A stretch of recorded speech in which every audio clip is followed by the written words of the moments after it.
سلامتی ہو آپ پر جہاں بھی آپ ہوں۔ پہلے میں سادہ والا نوکیا کا موبائل استعمال کرتا تھا، تب میرے پاس بہت وقت ہوا کرتا تھا۔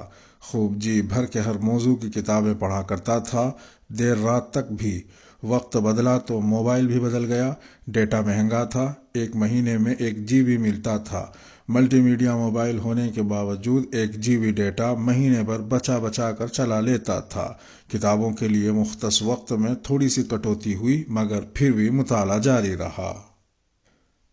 کچھ وقت اور گزرا تو نئے قسم کے اسمارٹ فون آنے لگے۔ یہ چالاک فون اپنے ساتھ خوب سارا ڈیٹا لے کر آئے تھے۔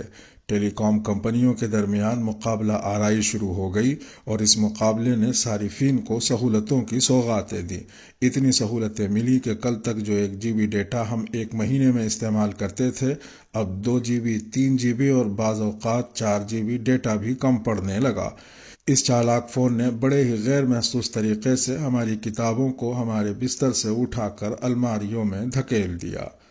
اب الماریوں سے جھانکتی کتابیں بڑی بے بسی سے ہمیں دیکھتی ہیں، اور ہماری نظریں موبائل کی روشن اسکرین سے ہٹ کر ان کتابوں کی بے بسی نہیں دیکھ پاتی ہیں۔ کتابوں کا خوبصورت اور خوشگوار ساتھ چھوٹا تو ہم پوری طرح سے اسمارٹ فون کے ہاتھوں کے کھلونے ہو کر رہ گئے۔ دور دور کے انجانے لوگ دوست بننے لگے، اور ہر دکھ سکھ میں ساتھ دینے والے رشتے بگڑنے اور بکھرنے لگے۔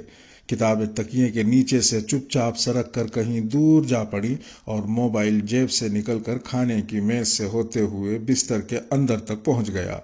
بیوی نے بہت دنوں تک اپنی نام نہاد سوتن کے دور جانے کا انتظار کیا، پھر عاجز آ کر اس نے بھی اسمارٹ فون لے لیا۔ اب دونوں میاں بیوی کروٹ بدلے اسکرین کی چمکدار روشنی میں گم رہتے ہیں۔ آنکھیں تھک جاتی ہیں تو موبائل تکیے کے کنارے چلا جاتا ہے، اور بچوں کے مستقبل کا تذکرہ تھکی آنکھوں کے سمندر میں کھو جاتا ہے۔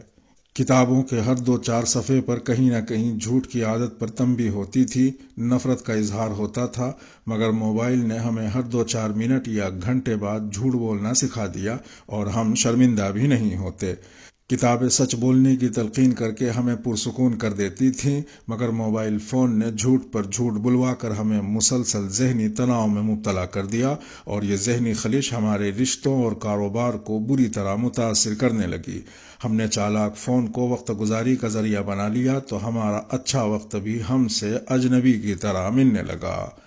تقریباً 1.5 سال کے بعد الماری سے جھانکتی کتابوں پر میری گہری نظر پڑی تو دیکھا کتابوں سے ٹپکتے آنسو الماریوں کا گوشہ بھگا چکے تھے۔ کئی جگہ سے جلد اور اوراق بھیگ کر بوسیدہ ہو گئے تھے۔ تب مجھے احساس ہوا کہ کتابیں بھی اپنی بے اعتنائی پر روتی ہیں۔ زندگی کا سلیقہ سکھانے والی کتابوں کی بے بسی دیکھ کر میری آنکھیں بھی بھیگ گئیں۔ سیرت کی ایک کتاب اٹھائی، گرد صاف کی، اور بستر پر آ کر پھر سے پڑھنا شروع کیا۔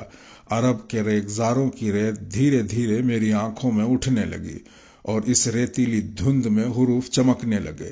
موبائل کی روشن اسکرین سے جو دل بجھنے لگا تھا، حروف پر نظر پڑتے ہی دل منور ہونے لگا۔ ایک تازگی تھی جو 1.5 سال کی مردہ رگوں میں دوڑنے لگی۔ سعود عثمانی کا یہ شعر مجھے بار بار یاد آ رہا ہے: کاغذ کی یہ مہک، یہ نشہ روٹھنے کو ہے۔ کاغذ کی یہ مہک، یہ نشہ روٹھنے کو ہے۔ یہ آخری صدی ہے کتابوں سے عشق کی۔ اب میں کئی دنوں سے کتابیں پڑھ رہا ہوں، اب میں زندہ رہنے لگا ہوں۔ یہ کشکول اردو ہے۔ سلامتی ہو آپ پر جہاں بھی آپ ہوں۔